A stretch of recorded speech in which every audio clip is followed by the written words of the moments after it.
नमस्कार, आप सभी का बहुत बहुत स्वागत है केयरिंग फॉर लाइफ चैनल में। आज हम बात करेंगे सिर दर्द के बारे में। सिर दर्द कितने प्रकार का होता है, किन किन कारणों की वजह से आपको होता है और इसकी वजह से आपके शरीर पर क्या क्या नुकसान हो सकते हैं, और इसी से जुड़े कुछ ऐसे घरेलू नुस्खे आपको बताएंगे जिनके इस्तेमाल से आप मेडिसिन लेने से यानी कि एलोपैथिक दवाइयाँ लेने से बच सकते हैं।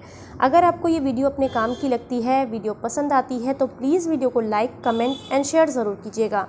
चैनल को अभी तक सब्सक्राइब नहीं किया है तो प्लीज़ रेड बटन को दबा के सब्सक्राइब करें। पास में बने हुए घंटी के बटन को भी ज़रूर प्रेस करें ताकि हमारी आने वाली वीडियोस का नोटिफिकेशन आपको सबसे पहले मिले। दर्द की कोई खास वजह तो होती नहीं है, लेकिन कई बार सिर में भारीपन, सिर में दर्द रहना या फिर आधे सर में दर्द रहना, मितली आना, या फिर कई बार होता है कि मन बिल्कुल ख़राब हो जाना, नींद पूरी ना होना, खाना समय पर ना खाना, ये कुछ ऐसे कारण हैं जिनकी वजह से कई बार सर दर्द हो जाता है। कुछ लोगों को बहुत ज़्यादा गर्मी लगने की वजह से भी सर दर्द हो जाता है, कुछ लोगों को ठंड लगने की वजह से भी सर में दर्द हो जाता है। कई बार ज़्यादा कैफ़ीन की मात्रा अगर आप ले लेते हैं, चाय कॉफ़ी ज़्यादा पी लेते हैं तो सर में दर्द हो जाता है।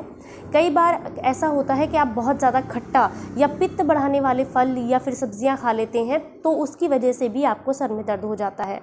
तो ये तो है कुछ कारण जिसकी वजह से सर दर्द होता है, और इनमें सबसे जो प्रमुख कारण है वो है स्ट्रेस यानी कि तनाव, जिसकी वजह से आपके सर में और गर्दन में भारीपन और दर्द आपको महसूस होता है।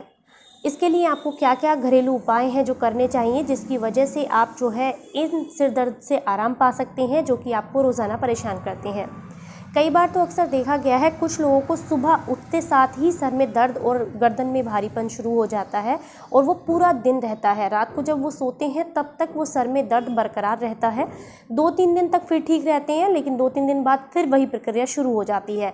ऐसा तब होता है जब आपका डाइजेशन बहुत ज़्यादा ख़राब हो गया होता है और पेट की जो गैस है वो सर में चढ़ जाती है, तो ऐसे में आपको इस तरह का सर दर्द होता है।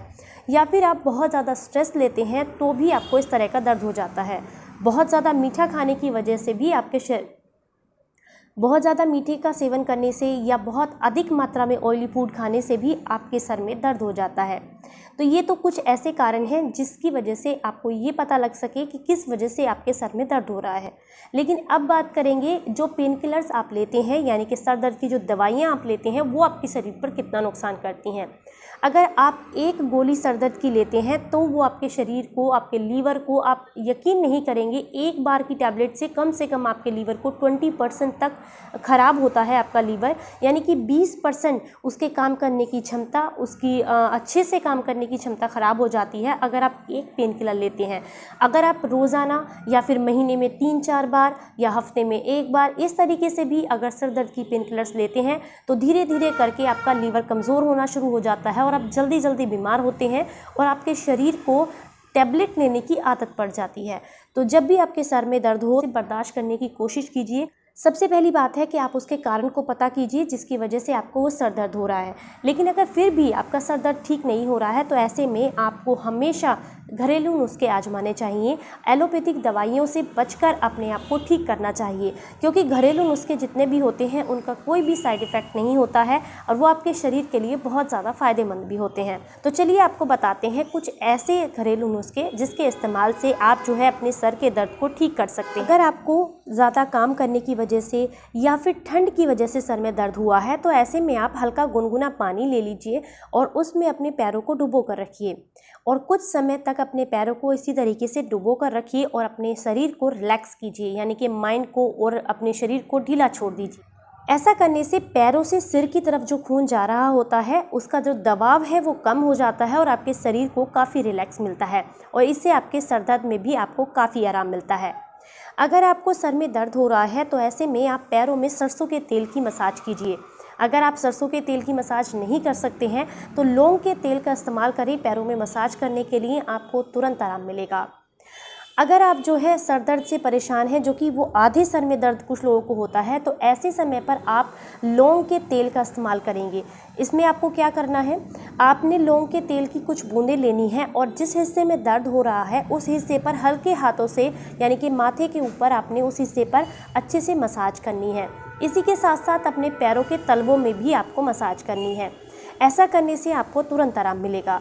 अगर ऐसा करने से भी आपको आराम नहीं मिल रहा है तो ऐसे में आप लौंग के पाउडर की 2 चुटकी ले लीजिए और उसमें हल्का सा काला नमक मिला लीजिए और उसको आप चाटिए धीरे धीरे करके। आप देखेंगे आपको तुरंत आराम मिलेगा।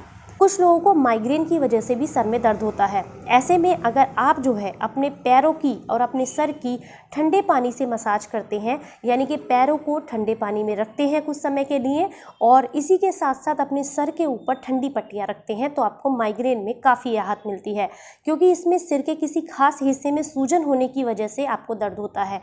अगर आप उसकी सिकाई करते हैं तो उससे आपको काफ़ी आराम मिलता है। अगर आप जो है रोज़ाना रात को सरसों के तेल की या फिर आप लौंग के तेल की अपने सर में मसाज करके सोते हैं तो सिर दर्द से आपको परमानेंट आराम मिलता है। अगर आपके शरीर में बहुत ज़्यादा गर्मी है या फिर आपको गर्मी ज़्यादा लगती है और उसकी वजह से सर में दर्द होता है, तो ऐसे में आप सुबह उठने के बाद अपने सर में हल्के से नारियल के तेल को आप हल्का सा गुनगुना कर लीजिए, उसकी मसाज कीजिए। 2 से 3 घंटे के लिए बालों में रखिए, उसके बाद किसी माइल्ड शैम्पू से अपने बालों को धुल दीजिए। ऐसा अगर आप रोज़ाना करते हैं तो आपका सर दर्द छूमंतर हो जाएगा, आपको पता भी नहीं चलेगा। अदरक जो है एक ऐसा एंटीबायोटिक है जो कि आपके शरीर को काफ़ी रिलैक्स करता है, इससे आपका स्ट्रेस दूर होता है।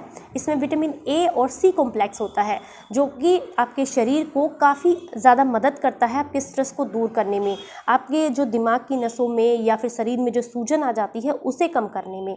तो जो लोग माइग्रेन से परेशान हैं या रोज़ाना जिनके सर में दर्द हो रहा है, ऐसे में उन्हें बिना दूध की अदरक की चाय पीनी चाहिए, बिना कैफीन वाली। यानी कि उस चाय को आपने कैसे बनाना है, उसमें 2 लौंग आपने कूट कर डालनी है, थोड़ा सा अदरक कूट कर डालना है और इसी के साथ आप इसमें डालेंगे थोड़ी सी काली मिर्च। अगर आपको काली मिर्च नहीं डालनी है तो आप तुलसी के पत्ते भी इसमें डाल सकते हैं। इसे अच्छे से उबाल लीजिए और छान कर हल्का गुनगुना पीजिए, आपको तुरंत आराम मिल जाएगा। सर दर्द को दूर करने के लिए आप पुदीने का इस्तेमाल भी कर सकते हैं, क्योंकि पुदीने में मैग्नीज, तांबा और विटामिन सी काफ़ी अधिक मात्रा में होते हैं और इसमें कुछ ऐसे एजेलिसिक प्रभाव होते हैं जो कि आपके सिर दर्द को कम करते हैं, आपके रक्त का जो प्रवाह है उसको सुधारते हैं। अगर आप इसकी पत्तियाँ जो होती हैं उनका जूस निकाल कर अपने माथे पर लगा लेते हैं तो इससे आपको तुरंत आराम मिलता है। अगर आप सिर दर्द से बहुत ज़्यादा परेशान हैं तो आपको यानी कि सुबह जब सूरज निकलता है उसके साथ साथ नारियल की सूखी गिरी को पीस कर खाना चाहिए, इससे आपका सिर दर्द कुछ ही समय में ठीक हो जाता है। अगर आप बहुत ज़्यादा परेशान हैं माइग्रेन से और काफ़ी लंबे समय से आपको माइग्रेन है, तो इसके लिए मैंने 2 तरीके यानी कि 2 रेसिपीज़ शेयर की हैं हेल्दी इंडियन किचन पर, आप उनको देख सकते हैं। जो रिसेंटली मैंने आपके साथ शेयर किया है रेसिपी को, वो बहुत ही ज़्यादा ऑथेंटिक है और यूज़ की हुई है, काफ़ी इफेक्टिव है, आप उसे भी यूज़ कर सकते हैं और वो आपको काफ़ी आराम देगी। इसी के साथ साथ अगर आपको बहुत ज़्यादा स्ट्रेस रहता है तो स्ट्रेस को कम करने के लिए आप योगा कीजिए। सबसे बढ़िया है कि आप प्राणायाम कीजिए, अनुलोम विलोम कीजिए और इसी के साथ साथ आप जो है भ्रामरी कीजिए दिन में 3 से 4 बार, इससे आपको सर दर्द में काफ़ी आराम मिलेगा। मैंने आपके साथ कुछ ऐसे घरेलू नुस्खे बताए हैं जिससे आप तुरंत आराम पा सकते हैं और आपको बहुत ही ज़्यादा फ़ायदा मिलेगा। अगर आपको ये जानकारी अच्छी लगी हो, वीडियो पसंद आया हो, तो प्लीज़ वीडियो को लाइक, कमेंट एंड शेयर ज़रूर कीजिएगा। चैनल को अभी तक सब्सक्राइब नहीं किया है तो प्लीज़ रेड बटन को दबा के सब्सक्राइब करें, क्योंकि इसी तरह की जानकारी और घरेलू नुस्खे हम हमेशा आपके साथ शेयर करते रहते हैं। तो चलिए फिर मिलते हैं किसी नई वीडियो के साथ। वीडियो को एंड तक देखने के लिए आप सभी को बहुत बहुत धन्यवाद। जय हिंद, जय भारत।